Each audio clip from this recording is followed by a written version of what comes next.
নিজেকে প্রশ্ন করেন, আমি কি সত্যিকার মুমিন হতে পারলাম কি পারলাম না? নিজেকে প্রশ্ন করুন।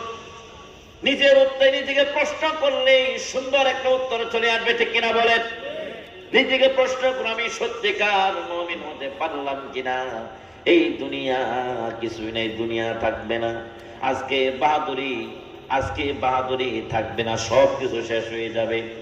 এমন জীবন আপনাকে আমাকে করা লাগবে। এমন জীবন গঠন করুন, যে জীবন গঠন করলে দুনিয়া থেকে আপনি বিদায় হয়ে যাবেন। আসমান আপনার জন্য কান্না করবে, জমিন আপনার জন্য কান্না করবে, পাড়া প্রতিবেশী দেশের মানুষ আপনার জন্য কান্না করবে, ঠিক কিনা বলেন? কান্না করে কিনা বলেন? ভালো মানুষের জন্য।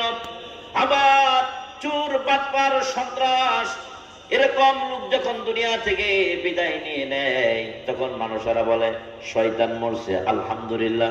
কথা বলেন ঠিক কিনা? শয়তান মরছে আলহামদুলিল্লাহ। আরেকজন বলে আরে লোকটা তো ভালো মানুষ ছিল, দুনিয়া থেকে বিদায় হয়ে গেছে। আল্লাহ কোরআনে বললেন, এমন জীবন করিবে গঠন, মরণে হাসিবে তুমি কাঁদিবে ভুবন। আল্লামা সাঈদী রাহমাতুল্লাহ আলাইহি তাকে যখন শহীদ করা হলো, গোটা দুনিয়া কাঁদলো, ঠিক কিনা বলেন? তার জন্য আসমান পর্যন্ত কান্না করেছে। আসমান কান্না করে তার মানে কি? আসমান মেঘলা আকাশ হয়ে যাবে, বৃষ্টি হবে। অথবা জমিন কান্না করে তার মানে হলো জমিনের মধ্যে ভূমিকম্প হয়ে যাবে।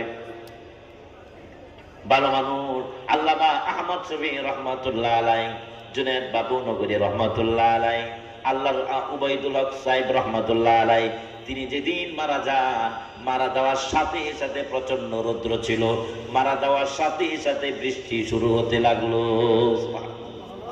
আল্লাহর ওলিরা যখন মারা যায়, আল্লাহ কোরআনে বললেন ফামা বাকাত আলাইহিমুস সামাউ ওয়াল আরদ। যারা নাকি জালেম, যারা স্বৈরাচার, যারা লম্পট, সন্ত্রাসী, ডাকাত, চোর, সুদখোর, ঘুষখোর যারা মারা যায়, না আসমান তাদের জন্য কান্না করে, না জমিন তাদের জন্য কান্না করে। অভিশাপ দিতে থাকে। কি দিতে থাকে? অভিশাপ। এমন একটা জীবন আপনি গঠন করুন, এমন একটা জীবন গঠন করুন। এই জীবন গঠার জন্য আলেম হওয়ার কোনো প্রয়োজন নাই। আপনি ভালো স্কুলে পড়লেন, স্কুলে পড়েও ভালো মানুষ হওয়া যায়, ঠিক কিনা বলেন? কলেজে পড়েও আল্লাহর ওলি হওয়া যায়, ঠিক কিনা বলেন? আল্লাহর ওলি হওয়ার জন্য মাদ্রাসা পড়ার শর্ত, আল্লাহর ওলি হওয়ার জন্য দুইটা শর্ত। জোরে বলেন কয়টা শর্ত?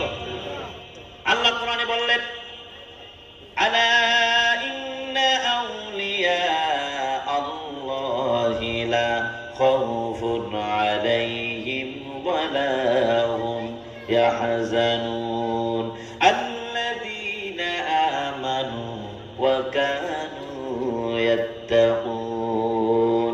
আল্লাহর ওলি হওয়ার জন্য দুইটি শর্ত যদি কেউ পালন করে আল্লাহর ওলি হয়ে যাবে। সুবহানাল্লাহ বলেন। এক নম্বরে আল্লাহর প্রতি ঈমান আনা লাগবে। জোরে বলেন কার প্রতি ঈমান? আল্লাহর প্রতি ঈমান আনা লাগবে। ঈমান শুধু আল্লাহর প্রতি আনলে হবে না, আরো কিছু শর্ত আছে।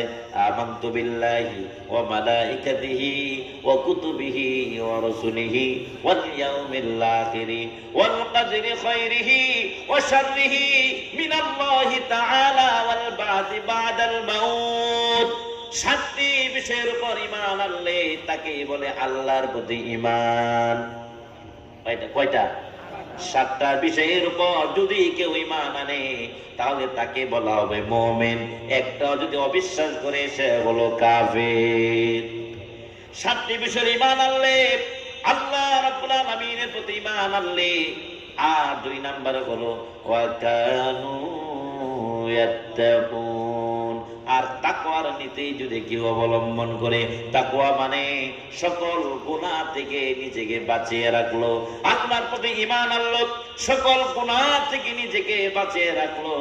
এই দুইটা কাজ যদি কেউ করে, এই দুইটা কাজ যদি একজন মেথর যদি করতে পারে, একজন মুসিও যদি করতে পারে, একজন রিকশাওয়ালাও যদি করতে পারে, আর একজন আলেম যদি এই দুইটা জিনিস না থাকে, ওই রিকশাওয়ালা আল্লাহর ওলি। সুবহানাল্লাহ। তাহলে আল্লাহর ওলি হওয়ার জন্য কি আলেম হওয়া শর্ত? বলে আলেম হওয়া শর্ত, পীর হওয়া শর্ত। পীর হইলে কি আল্লাহর ওলি বলতে পারবেন আপনি? বলেন। ভণ্ড বীর আছে না নাই? ভণ্ড আলেম আছে না নাই? জুব্বা পাগড়ি টুপি দাড়ি তসবি লাগলে কি আল্লাহর ওলি হওয়া যায়? না। আল্লাহর ওলি কে? আল্লাহর ওলি এটা নিজেকে প্রশ্ন করলে তো নিজের চাইতে অন্য ভালো ভালো কেউ জানে না, ঠিক না? আমি আল্লাহর ওলি কিনা আমি নিজেকে প্রশ্ন করে নিতে পারি। আমি কতগুলি গুনাহ দিনে করতেছি, আল্লাহর প্রতি কতটুকু ঈমান আনলাম এবং কতগুলো গুনাহ থেকে নিজেকে বাঁচতে পারলাম। আল্লাহর হুকুমকে আমি পালন করতেছি। আল্লাহর হুকুম পালন করলে নেকি হবে, পালন না করাই তো গুনাহের কাজ, ঠিক কিনা বলে? যে ভাইয়েরা আমার, এই জন্য আল্লাহ রাব্বুল আলামিন বলেন এমন জীবন তোমরা গঠন করো যে জীবন গঠন করলে আসমান তোমার জন্য কান্না করবে, আসমান কান্না করবে, বৃষ্টি হবে, অথবা আল্লাহ রহমতের ফেরেশতারাও আপনার জন্য আমার জন্য কান্না করবে। সুবহানাল্লাহ।